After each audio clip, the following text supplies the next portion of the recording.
सुनेत्रा अजित पवार गांभीर्यपूर्वक प्रतिज्ञा करते की कायद्याद्वारे स्थापित झाले आहे अशा भारताच्या संविधानाबद्दल मी खरी श्रद्धा व निष्ठा बाळगीन.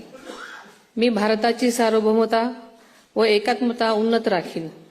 मी महाराष्ट्र राज्याची उपमुख्यमंत्री म्हणून माझी कामे निष्ठापूर्वक व ससद विवेक बुद्धीने पार पाडेन आणि संविधान व कायदा यानुसार सर्व तऱ्हेच्या लोकांना मी गांभीर्यपणे व निपक्षपातीपणे तसेच कोणाच्याही विषयी ममत्वभाव किंवा आकस न बाळगता न्याय वागणूक देईन.